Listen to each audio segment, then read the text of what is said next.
Hello friends, I am Dr. Lokesh Desai and in this video we are going to discuss how to compute one sample t-test in SPSS. Purpose of one sample t-test.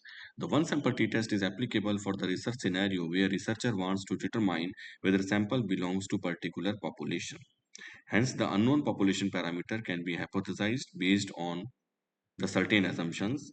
This hypothesized value is known as test value in the analysis. We draw a random sample S1 from target population P1 and compare the sample statistics X1 bar with the population mean mu, aiming to make statistical decision. It is a parametric test and required normal distribution. The purpose of one sample t-test is to determine whether the mean value of a sample is significantly different from a specified or hypothesized population mean. It is used when a researcher wants to compare the average value of a sample with a known or assumed benchmark value to examine whether the observed difference is statistically significant. This test helps researchers make inferences about the population based on sample data. Now, we take a one problem in this. So we are using a SPSS file retail.graduate.sav that represents the CGPA score of 90 students randomly selected from a business school. Examine whether the mean CGPA is significantly different from 7.0 or whether 7.0 adequately represents the average CGPA of the students. Now we compare this problem with our graphical illustration. P1 consider as a overall business graduate school. In this we select a sample 90 students. We record the CGPA of each student and on the basis of this 90 sample students, we just want to confirm whether the entire student's CGPA is 7.0 or not. So that was the problem which we are going to discuss with one sample t-test. Now before executing one sample t-test, there are required to verify some of the assumptions. So these assumptions are normal distributed dependent variable. The dependent variable should be normal distributed in target population. Apply one sample KS test. Designing experiment, the sample should be drawn from the target population. Data scale, the measurement scale of dependent variable is an important criteria for validity of result. And population parameter, the assumption about the unknown population parameter affects the result of one sample t-test. Now, once you are executing this test with SPSS, you are required to assign the test value. So, what is the decision rule to mention the test value? The test value is decided as per the criteria of null hypothesis. The test value is considered as a hypothesized value and used to compare with sample statistics. The test value indicates a specified value about test variable and is based on the continuous scale, either interval or ratio.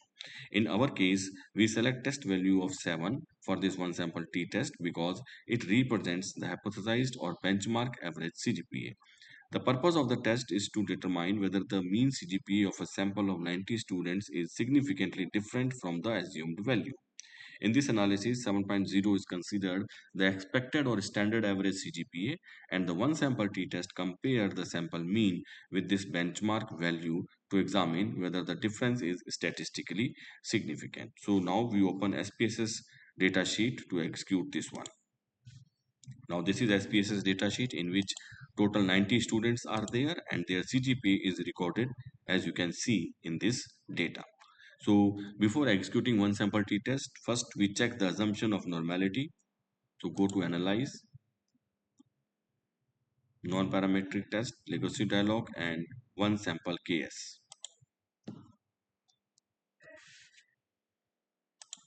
This is our variable CGPA, transfer it in test variable list and normal distribution already selected this one. So you can test various distribution like normal distribution, uniform distribution, Poisson distribution and exponential distribution. So the normal distribution by default it is selected.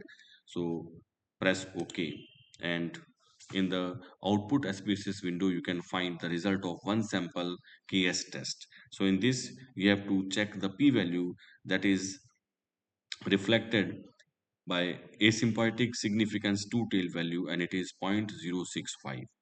So this value should be greater than 0.05. It is greater than 0.05, then your population will be normally distributed. So how you can interpret this in your result? Now, for this normality test, we develop the null hypothesis. The data follow a normal distribution, and alternative hypothesis H1 is the data do not follow a normal distribution. And in our case, the p-value is 0.065. So if the p-value is less than 0.05, you reject the null hypothesis, and it is greater than 0.05, you accept the null hypothesis. So in our case, the p-value is more than 0.05, hence we fail to reject the null hypothesis, indicating the condition of normality. Thus, we conclude that CGPA is normal distributed and can be used for t-test analysis. So, friends, in your case, this if this p-value greater than 0.05, then only your population is normal distributed. If it is less than 0.05, then you reject this null hypothesis and your population will not be considered as a normal distributed. So the p-value should be greater than 0.05 for a normal distribution. After verifying this assumption, again we go to the Spss data sheet, and now we calculate the one sample t-test. Go to analyze, compare means, and one sample t-test. In this is CGPA, so transfer it in the test variable box, and by default the test value is 0. But in our case, we have to check the test value with hypothesized value, that is 7.0. So type 7 in this case. Do not change any other option, and if you want to measure the effect size, you can click, otherwise you can deselect this one and press OK. So now in your results, two tables are there. The first one is one sample statistics, second is one sample test. So one sample statistics, that indicates your data summary, like your variable of interest is CGPA, total sample size 90, mean is 6.16, standard deviation is 1.79, and standard error of mean is 0.188.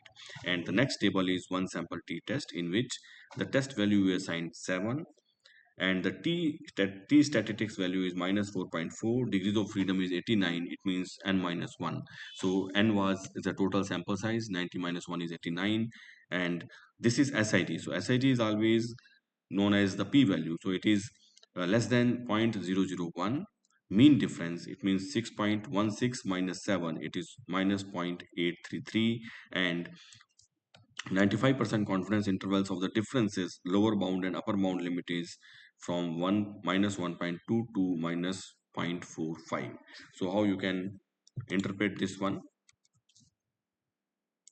Okay, so before interpretation, we make a null and alternative hypothesis for one sample t-test also. So in this case, null hypothesis is a condition of equality. So that indicates H naught mu1 equals to mu0, or there is a no significant difference in the CGPA mean from 7.0.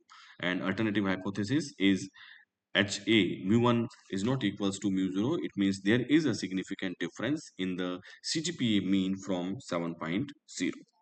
Now, this is the first table, descriptive statistics, and this is a one sample t-test statistic. So in this, how we can interpret the result of the one sample t-test shows that the mean CGPA of the student is 6.16, that is 6.16, which is lower than the test value 7.0.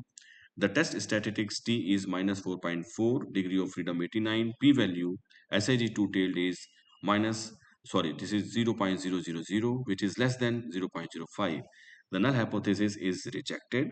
This indicates that the difference between the sample mean CGPA and the test value is statistically significant.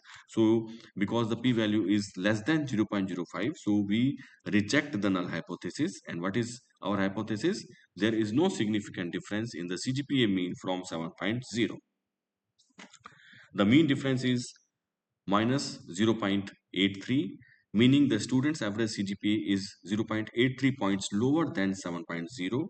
Additionally, the 95% confidence interval, that is minus 1.20 to minus 0.45, does not include 0.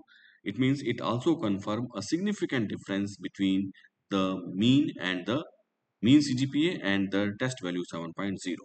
Therefore, it can be concluded that the average CGPA of the students is significantly lower than 7.0, and 7.0 does not represent the average CGPA of these students. That was our problem, and the final results you can interpret like this. The first is regarding the normal distribution. So the p-value associated with one sample KS test, this was the statistics, is more than 5% level of significance. Hence, we fail to reject the null hypothesis of normal distributed parameter. It means we assume that the population is normal distributed, and on the basis of the p-value, we reject the null hypothesis of equal means between population parameter and hypothesized value, and we can conclude that the 7.0 CGPA does not represent the average CGPA of all these students, all these business graduate students. So I hope you understood about the concept of the one sample t-test, the problem identification, data entry, and how you can execute or interpret this. So thank you so much for watching this video, and kindly subscribe the channel for the next video in this series. Thank you so much.